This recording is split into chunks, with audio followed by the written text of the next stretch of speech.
Welcome home, gorgeous. Should I say welcome home or welcome back, gorgeous? Welcome back. Welcome back, gorgeous.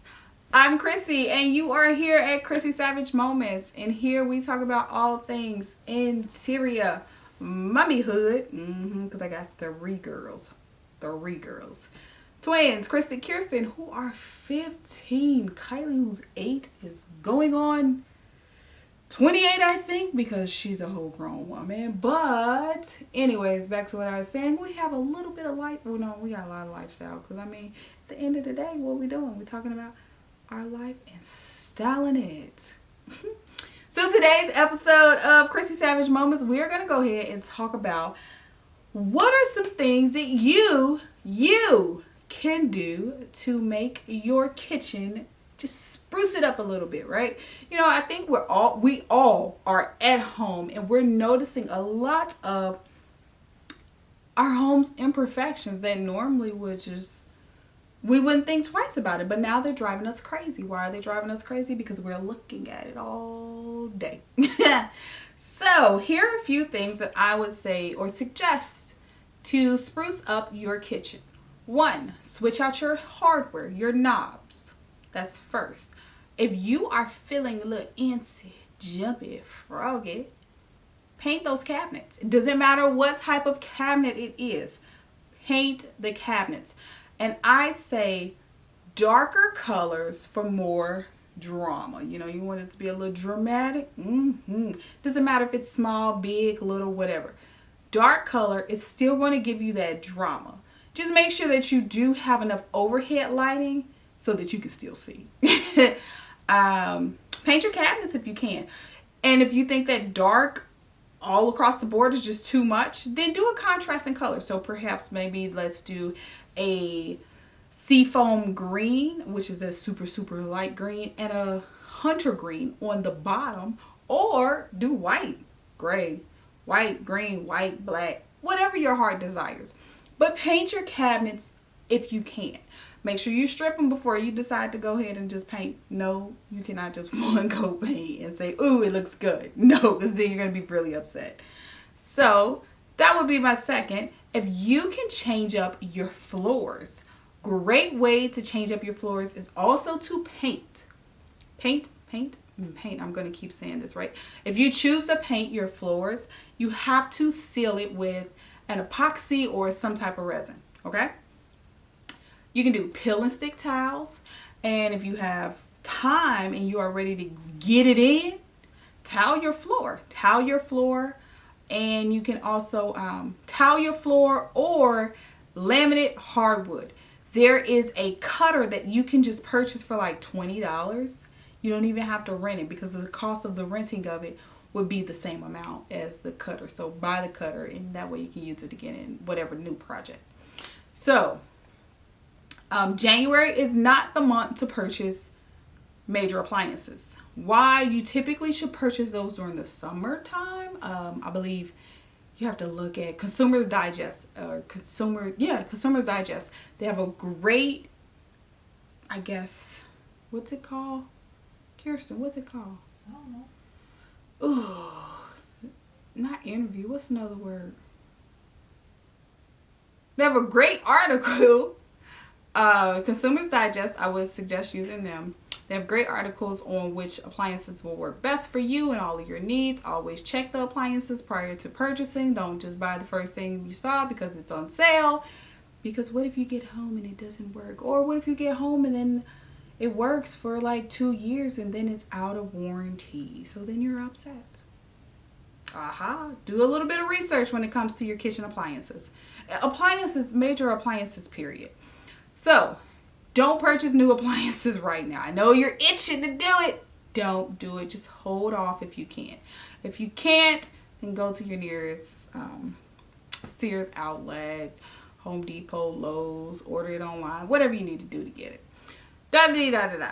The next thing would be to, if you can, if you have an island, switch out the recessed lighting to pendant lighting, to pendants. So it's just very super easy switch because, again, remember, it's just a hole. So the pendant cover is going to come. I will recommend to get a pendant with the cover. It has like a little, I'll show it to you guys. It has a little cover. And I would recommend to use that if you're replacing it. That way you don't have to do your drywall, right? Because we're trying to make this a simple, easy project if this is the route that you're going. So we talked about switching out those knobs.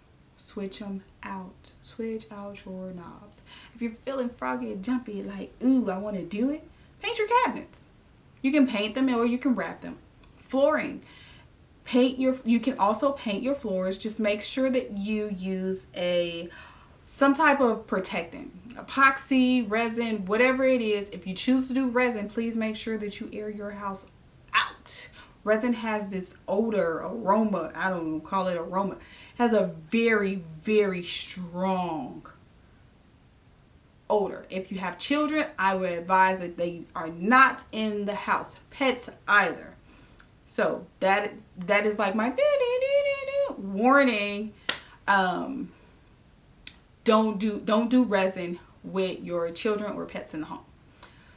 So you can also tile your floors. That's quick.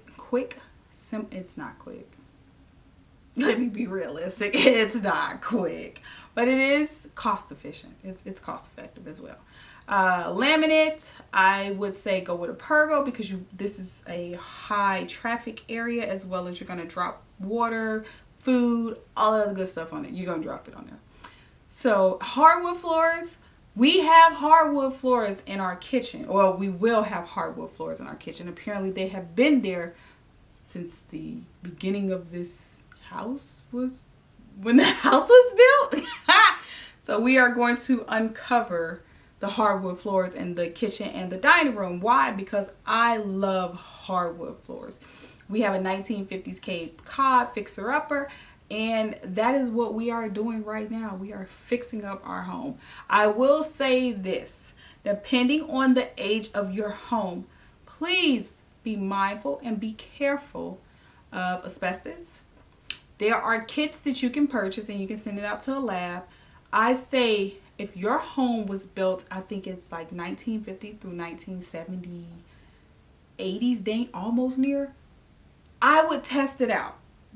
And when you purchase your home, they should have disclosed. But if they did not disclose, and you kind of like in our position or boat or whatever you want to call it, you and our bandwagon, you hopped on our bandwagon, my suggestion is to get it tested. Right now we are waiting on a test for the kitchen because I wanted to knock a wall down in order to add an island. Oh, that was the other thing that I was getting around to. Get you a kitchen island. Yeah, as opposed to a dining room or a kitchenette, a table or something like that, do an island. How can you do an island for a very cheap price? Purchase 2 cabinets. It doesn't matter what size. You're going to get whatever you can accommodate in your kitchen. And then put a countertop on top. What type of countertop, Kristen? So you can do laminate. You can do butcher block. If you choose to do butcher block, all you have to do is make sure you seal it. That's it. You seal it, glue it. That's it. There's nothing else that you have to do. And then you put your chairs around your island. Don't go out there purchasing islands, you guys. You can do that, and depending on how small your kitchen is and how small your island is that you're trying to make, you can do it for max 150 at max. That's for a smaller scale, right? Because the butcher block, I will recommend too, is looking at you don't have to get the butcher block from a hardware store. You can get butcher block from your local lumber yards. Aha! So I would say butcher block, cabinet, or you can do laminate. Who cares? You're going to do whatever you want to do to make your house look amazing to you. And that's my time. What we looking like? You can't serve away, right? What you trying to move? Put you in the center. Was I in the center before? Oh, I'm in the middle now? Monkey in the middle. So yeah, where me at? In the middle, in the middle. Okay, stop. Okay. What does it look like if I move? Well, it focuses on whatever's in the front. Well, duh. Yeah. So move your hand or something? Your hand, I said. Right now it's still focused on you when you swiveled in the chair. Alright, cool. So, wait, pause. Stop. Wait a minute. Come on, put some juice in it. Put some juice in it. Alright, let's go.